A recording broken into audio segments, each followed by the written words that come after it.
If you have an interest in horses and love learning more about horses, the horse industry, teaching, or even managing your own horse business, then you're in the right place. We would love you to join us on our mission, which is to improve the lives of horses around the world through the education of riders, handlers, and trainers. So get comfortable, listen in, and enjoy. Today's chat is sponsored by Online Horse College. If you'd like to get a government-accredited qualification within the horse industry, just to get you started or further down the line, we've got a pathway of courses from beginner right through to the professional qualified person. Today's guest is Peter Huntington, who's brought to us by Kentucky Equine Research, and he's going to talk to us about the 10 tips on feeding the laminitis-prone horse or pony. Now, Peter's brought to us quite a few tips in different areas of equine nutrition. Just to go on horsechats.com, search for Peter Huntington and you'll find his contact details, but you'll also find all the other areas of equine nutrition that he's brought to us in previous episodes. How are you today, Peter? Excellent, thanks, Glenys. Yep. Now, Peter, these 10 tips on feeding the laminitis-prone horse or pony. Talk to us about laminitis, because the first one, the causes of laminitis. And I know there's more causes than just feeding the horse too much, but can you talk to us a bit more and expand on ideas that would cause laminitis? Yes, Glenys, there's a number of causes of laminitis, and that's why if your horse or pony has laminitis, it's important to get veterinary advice so you can identify what the likely cause is and therefore what the preventative strategies kind of have going forward. There are things like what's called road founder in exercising horses, which is just concussion related, really, non-weight bearing lameness, a fracture in one leg or severe pain in one leg where the horse is three-legged lame, they could often get laminitis in the other leg. There's retained afterbirth in mares. Some disturbances of the large intestine that lead to acute diarrhea can also cause laminitis. So colitis is linked with laminitis.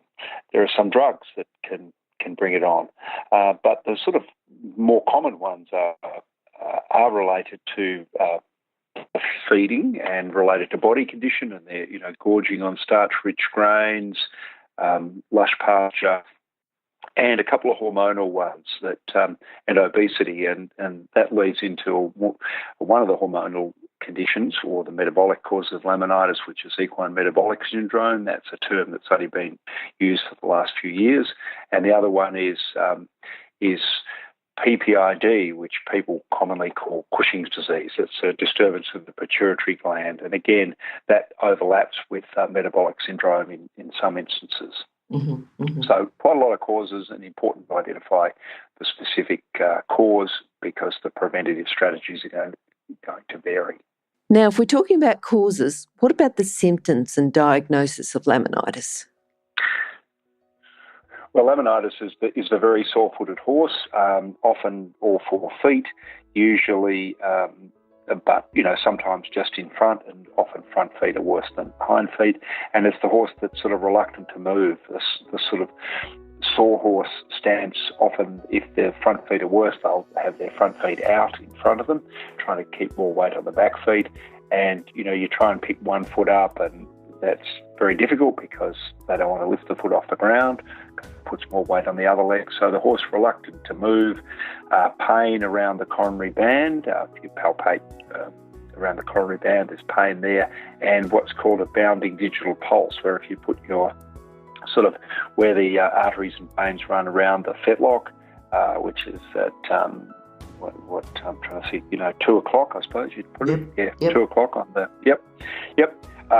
Then you get this sort of bounding pulse, and it's actually that suggested that there's excessive blood flow, that there's actually disturbances in the blood flow to the laminae that are the issue. So the laminae are not getting the appropriate blood flow, but you've got this bounding digital pulse as one of the signs. Mm-hmm. Mm-hmm. Diagnostically, sometimes, you can make clinical diagnoses, sometimes x-rays are involved, and that can, because there's often a degree of rotation of the pedal bone, because the laminae, the bond between the sensitive and the insensitive laminae in the hoof is disturbed, the deep flexor tendon still exerts its pull on the back of the pedal bone, and you get a rotation where the tip sort of heads down towards the sole, sometimes in going through the sole. That's in a severe case. And in other severe cases, they have what's called sinking, where the whole structure of the hoof, that bond means that the weight of the horse sort of pushes the bones down through the hoof, and that can be a very severe form of laminitis when they're sinking. Okay. Peter, I probably should have asked this when we first started, but laminitis is often called founder. Is there a reason for that? Oh, it's just, well, founder was the old terminology, and laminitis is the Okay. The scientific terminology. Sure. But I think people would, and I don't know why it was called founder, but I've got some old veterinary books. Maybe I should look them up. So, sometimes there are X-rays involved in diagnosis, but mostly it's a clinical diagnosis. Now, we've talked about the 1, causes, and 2, the symptoms and diagnosis. Number 3, the management during the acute stages. What can you say about that, or what tips have you got for everyone? Well, I think this is a painful condition that can lead to death of horses. So it's a veterinary emergency, so people need to get their vet involved in the management of the case. Removing the predisposing factors is one of the considerations. So if the predisposing factor was a sort of overdose of a starch-rich meal, then you're going to remove that. If it's lush pasture, you're going to remove that. If there are other considerations, then you'll address those. And generally, having the horse in a confined area, you don't want them, certainly in the early stages, you don't want them exercising. So you'd have them in an area where they're comfortable, be it a stable or a yard. Sand yards can be quite good. The other scenario at this time is that it's not necessary that, even though you may be, shall we say, starving the horse later on to reduce body weight, now's not the time that you have to starve the horse. So, for example, it's okay to feed loosened hay in the acute stages, and often people think the only management of laminitis is you feed a poor quality grass hay. That horse would be both energy deficient and also protein deficient. And at times like this, they've got a higher metabolic rate and a higher requirement for nutrients, and you're wanting to stabilise the hoof and then start the repair process. So your feeding management in the initial stages is going to be different to what it is later on. And so anything else for the acute stage, or should we go on to the long-term nutritional management for these horses? Oh, well, I think the acute stages, it will depend on the circumstances, and very often it's look at what you've got in terms of the diagnosis and cause. So it's going to vary. It's going to vary a little bit, but it's not necessary to starve the horse initially. Mm-hmm. You probably because they have got, for example, they've got higher requirements for energy and so on. So good quality, low carbohydrate feed,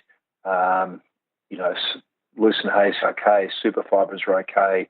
They want to have something to meet nutrient requirements, and now's not the time to deprive them of trace minerals or antioxidants. So sort of balancer pellets like gold pellet or something like that, or a low starch feed like Calm Performer or low GI Cube are all fine. If it's related to hindgut disturbances, then maybe there's a good time to think about using hindgut buffer, Equishore, etc. So there's a number of things that you've got to do in that initial stages. Okay. All right. So number 4, the long-term nutritional management. Well, I think that depends on the cause of the. So it's hard to make a sort of blanket rule of thumb. One of the things, if you've got rotation of the pedal bone or sinking and you need to stabilise the hoof, then you want to maximise hoof growth. So that's where bite and sort of zinc and methionine supplement like BioBloom is a good idea. Allows more rapid hoof reshaping. You've obviously got to work with your vet and your farrier to get the hoof back in good shape. The dietary management, if the horse is overweight and that's a factor, then you've got to reduce that, a factor in insulin dysregulation. You've got to reduce that weight. But also in other circumstances, and how you do that, we can explain that in later on. But in other circumstances, it's a matter of, picking feeds that don't necessarily involve weight reduction but might be lower risk because they're lower carbohydrate content and you're getting more energy from fat and fibre. Okay. Now, what can we do about preventing laminitis in the future? Well, I think it comes back to, make the diagnosis about the predisposing cause and then address those. So if it's PPID or Cushing's disease, then one of the key things is getting the horse on treatment with pergolide, which is aiming to normalise, pituitary function. It's a veterinary treatment and it's quite effective.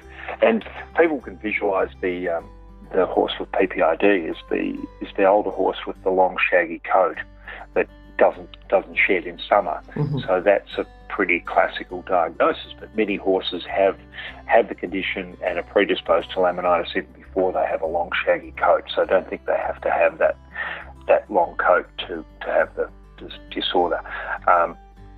So if it's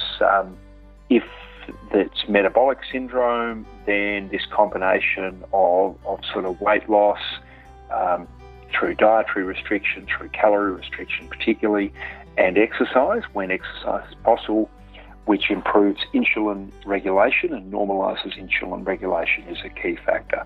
And you can test, the vet can test insulin levels and then modify the diet accordingly depending on those results, and look at then further modifications when some weight loss has occurred.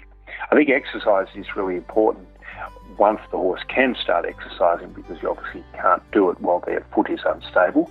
And even things like swimming have been shown to be particularly useful in normalising insulin levels and reducing the risk of laminitis. So if you have access to a swimming pool, and obviously that's not going to be painful on the feet or the sea, then that's a good thing.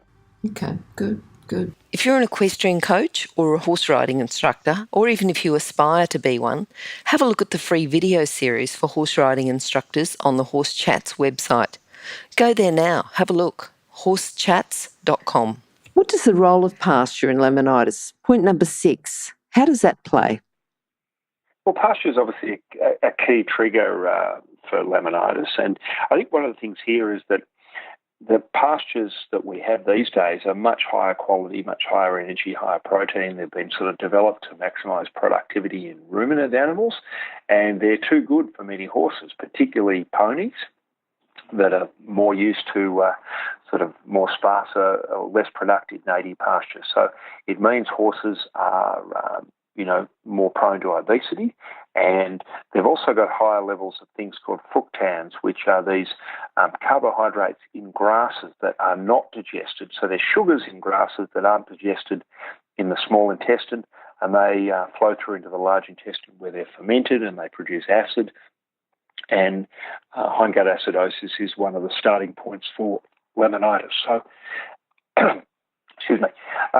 So it means that high quality pasture is a real risk factor.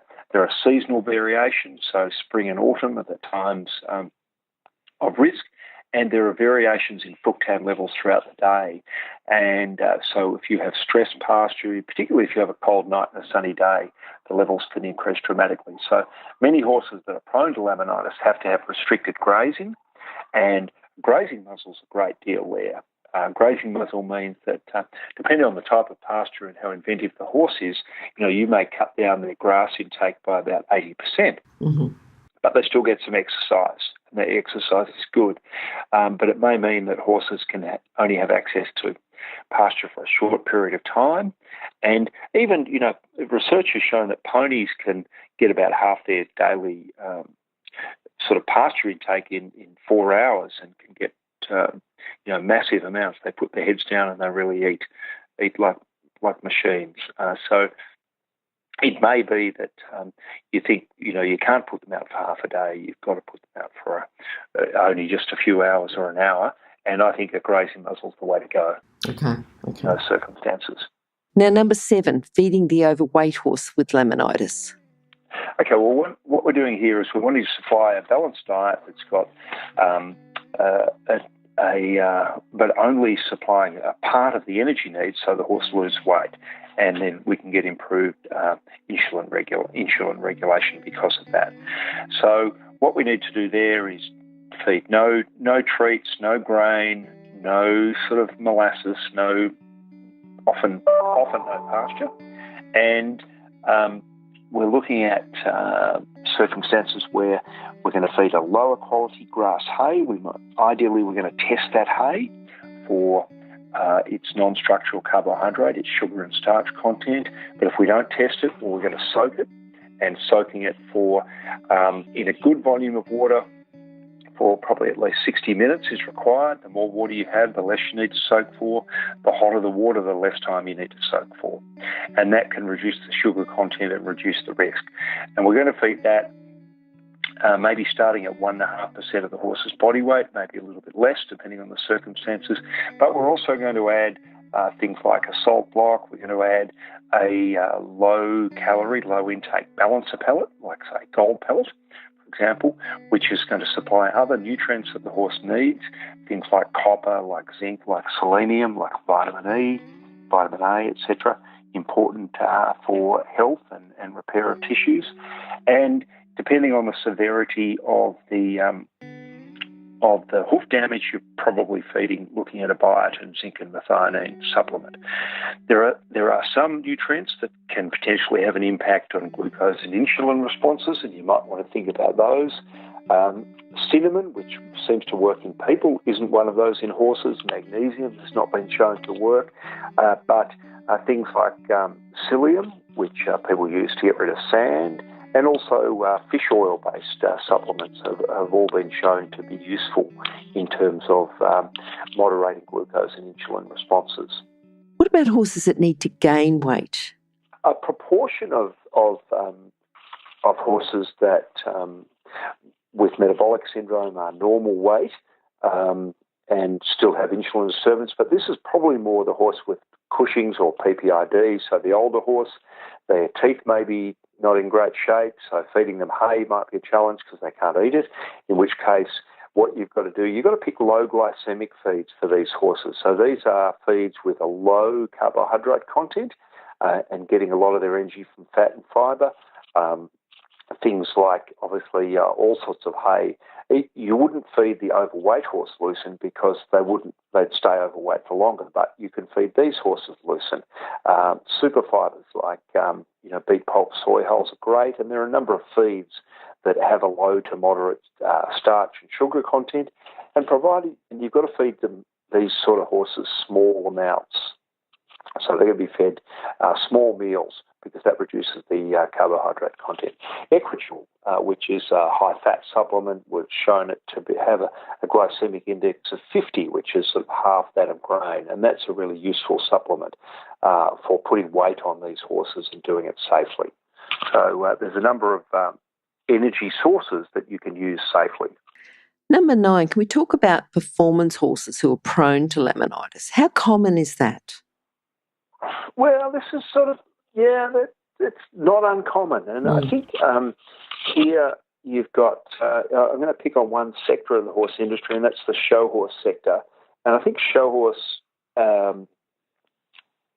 judges and the people that organise the protocols for judging got a lot to answer for, because show horses are too fat, and fat horses and ponies are prone to laminitis. And show horses are also often not worked very hard at home, and then they're taken to a show and they're hammered around on the lunge for hours before, so that they'll be appropriate, behave appropriately in the ring. So you've got that scenario. You've also got a lot of older dressage horses that are competing well into their teens. In fact, they're often show jumpers, and they're prone to developing PPID. And a cause of laminitis. So, and there's a lot of racehorses with laminitis because the racehorse diet with high grain and low hay is the risk factor for laminitis. So I think there's a lot of laminitis out there. One of the challenges is if you have PPID, you've got this pergolide that's a very effective treatment, but that under FEI rules is not, you have to have a withholding period. So that's a real challenge there. So, and the performance horse generally working harder. So you've got some balancing acts in the management of those. Okay, that's an important thing for people with performance horses that are prone for laminitis. What's the best way to manage them?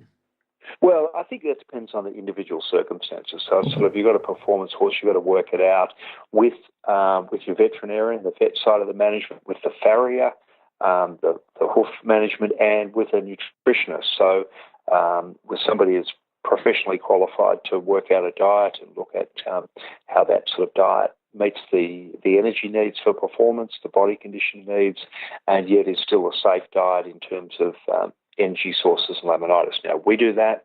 We've got diet advice service, and people can contact us about that, and there are other sources of that advice, but professional advice. And anyone with performance horses has got their team of professionals to add to that. Now, number 10, managing hindgut health to aid in the avoidance of laminitis. What's the best way to do that? Yeah, it's an important area to look after the horse's hindgut, because that is hindgut disturbances that lead to acidosis are one of the triggers for laminitis. Mm-hmm. It can either come from disturbances such as colitis, like a sort of massive disturbance in function in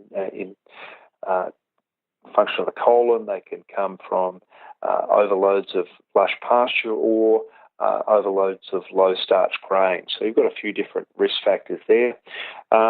Considerations are, look at what the risk factor was. So if the risk factor is the overload of lush-starch pasture, then lush sugar pasture, then you're going to reduce that. Provide enough fibre. So the sort of fibre with lower sugar and starch levels, that's the change that you might make in a horse on a very high grain diet.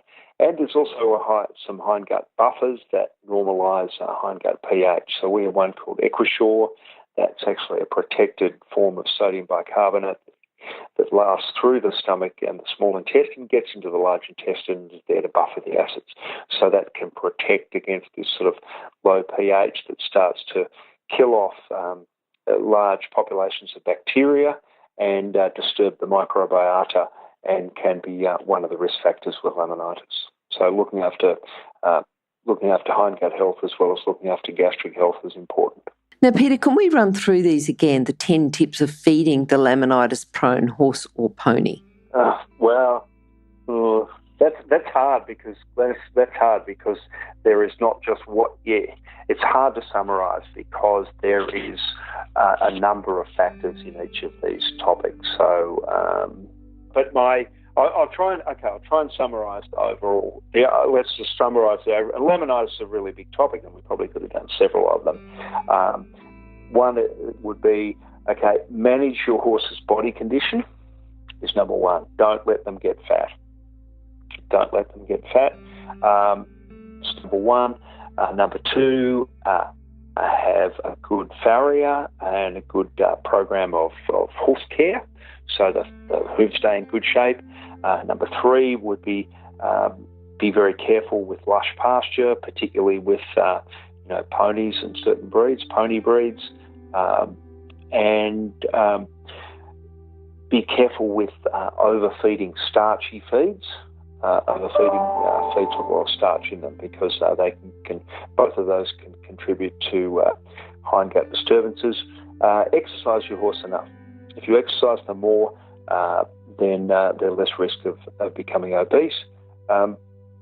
Treat laminitis as suspicions of laminitis as a veterinary emergency, so get early veterinary advice, and then look at what the likely cause is, and therefore what the sort of management is to prevent it. And I think that would be I think they're the sort of summaries that I think people want people to go away with. That's the summary. As usual, very valuable information with laminitis-prone horses and ponies. Now, Before you go, I'd like to get your contact details and also the Kerr newsletter. That's Kentucky Equine Research. Can you tell us a bit about that as well? Okay.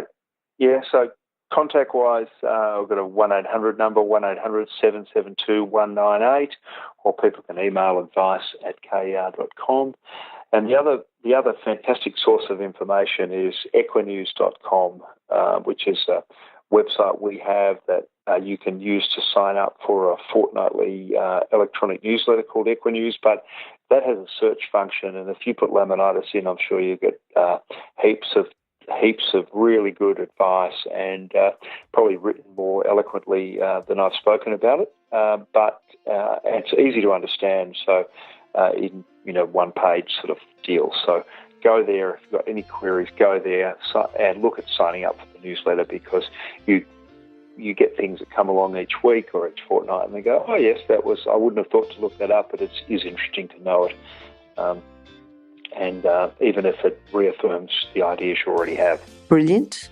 Again, thanks very much for talking to us today, Peter. Thanks for Kerr for having you available to us and to give us advice on feeding matters and horse nutrition. Talk to you again next time. Okay, good, Glenys. Right, thanks a lot. Bye. Now, if you're still there, you probably know that I'm absolutely passionate about education within the horse industry. That's why I host this podcast. My other venture is Online Horse College. Have a look now at onlinehorsecollege.com and I'll see you over there. Remember that our comments and instructions are general in nature and do not take into consideration your individual horses or your individual ability and circumstances. If you enjoyed this podcast, then please leave your comment below.